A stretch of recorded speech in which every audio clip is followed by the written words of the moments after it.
à la famille bénie de Khadim Rasoulillah ici présente, à laquelle je présente mes hommages et mon ziar le plus déférent, à l'ensemble des chouyours et des guides spirituels ici présents, à mes sœurs et à mes frères musulmans.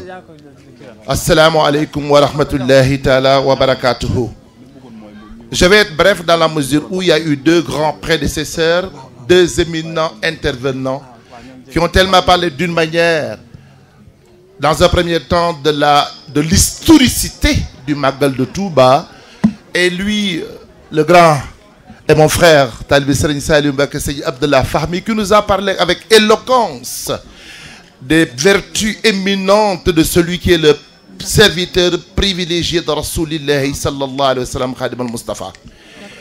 Je voudrais être bref pour clamer ici, à Paris, la capitale de la France, le succès, je dirais même la victoire de Rasulillah sallallahu alayhi wa sallam, s'arc-boute autour des épaules de Cheikh Ahmadou Bamba.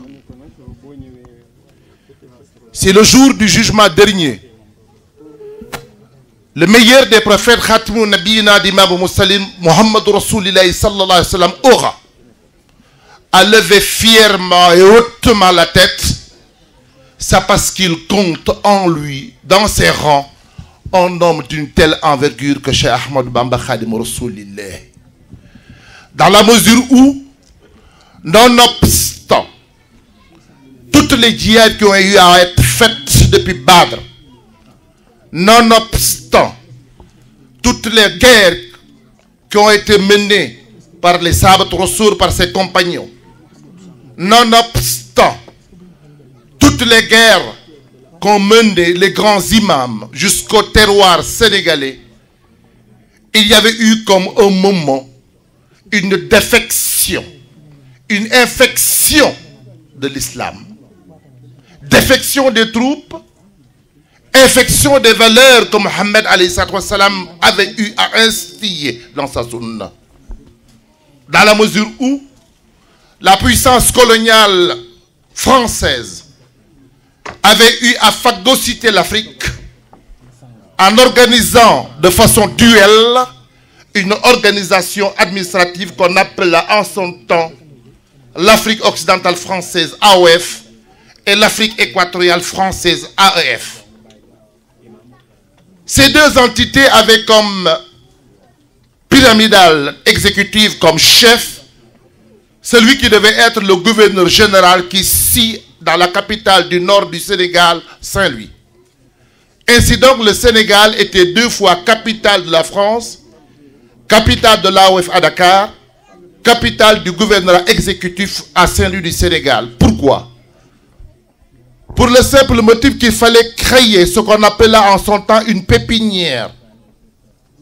Faire germer un homo sénégalensis, faire germer un Sénégalais, faire germer un Africain, faire germer un colonisé qui devait être le sous-fifre de la colonisation française. Il fallait créer un tout petit homme. Il fallait phagocyter l'islam. Il fallait remettre, non pas en exergue, mais en bas l'islam. C'est ainsi que Cheikh Ahmadou Bamba Khadim Rassoul, s'écriant et se définissant par celui qui devait vivifier la sunna de Mohammed sallallahu alayhi wa sallam, Dinul Kitabul Mustafa la khayru wa yantahi ila siwaya dayru. Cheikh Ahmadou Bamba devait venir face à une philosophie du XVIIIe siècle qui avait commencé en disant que ce serait le siècle des Lumières. Il y a eu un échec de cette philosophie des Lumières. Il y a eu aussi un échec du XXe siècle, compte tenu du fait que les guerres fratricides de 1914 et de 1918, les guerres fratricides de 39-45 avaient amené à ce que les Européens s'entretuent, ce qui fait un premier échec de l'homme. Le deuxième échec des Français et des Européens était aussi un échec spirituel, compte tenu du fait que même ces républiques françaises qui a eu comme fond baptismaux la laïcité, la séparation de l'Église et de l'État, la séparation de pouvoir et de liberté publique, en voulant juguler l'influence du clergé, comme je disais ce matin à Seigneur Fallou, en voulant jeter l'eau du bain, les Français ont jeté les bébés avec.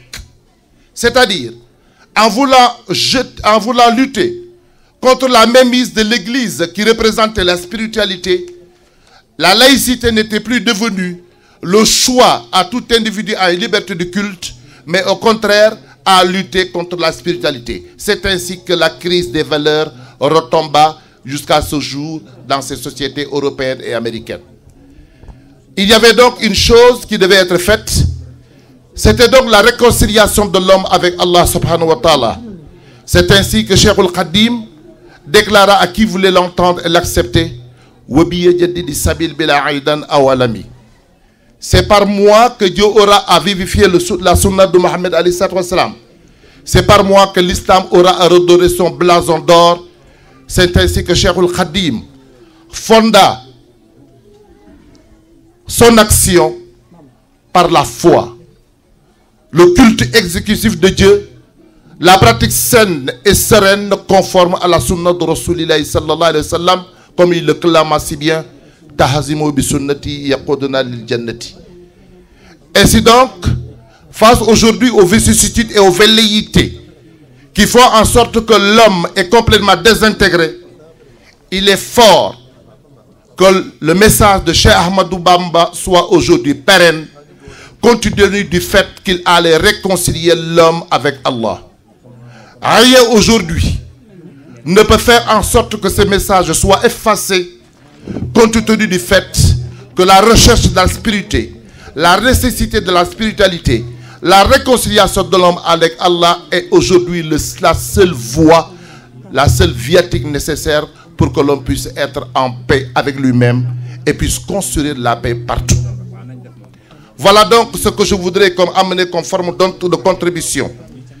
Pour que les gens comprennent que même si on parle de liberté, même si on parle des grandes choses aujourd'hui qui interpellent les gens, droits de l'homme et tout cela, il faut qu'ils comprennent qu'il ne peut pas y avoir de liberté sans responsabilité. Et le sens d'une responsabilité ne peut que s'arc-bouter autour de la foi. Et cette foi ne peut être qu'à partir du moment où l'individu lui-même a ce qu'on appelle la crainte révérentielle, taqwa. Voilà donc ce que je dirais. La nécessité qu'a eu à faire Serigne Touba, la restauration des valeurs, et aujourd'hui, aussi bien ici en Europe, partout autre, même on commence à voir en Afrique, il y a une telle défection, aujourd'hui une déperdition des valeurs, et il est temps que les gens se retournent vers la ilaha illallah sayyidina Muhammad Rasulullah et redorent le blason du culte érésif de Dieu, et retournent aux valeurs qui font en sorte que ce qui fait le musulman, ce n'est pas du tout une qualité originelle, mais c'est la conformité de ses actions à la sunna de Mohammed alayhi salam. Voilà donc, pour résumer succinctement, ce que nos grands intervenants ont eu à faire en redorant, par exemple, Cheba, en faisant comprendre que Cheikh Ahmadou Bamba a ramené la dara de Rasulillah sans encre, en amenant l'acte de volition de Hudaybiya et a amené aujourd'hui la sacralisation comme étant la qualité éminente. Merci aussi à notre Cheikh Abdallah Fahmi qui a démontré le caractère éminent de Cheikh Ahmadou Bamba Khadim Rassoul. Assalamu alaikum wa rahmatullahi ta'ala wa barakatuh.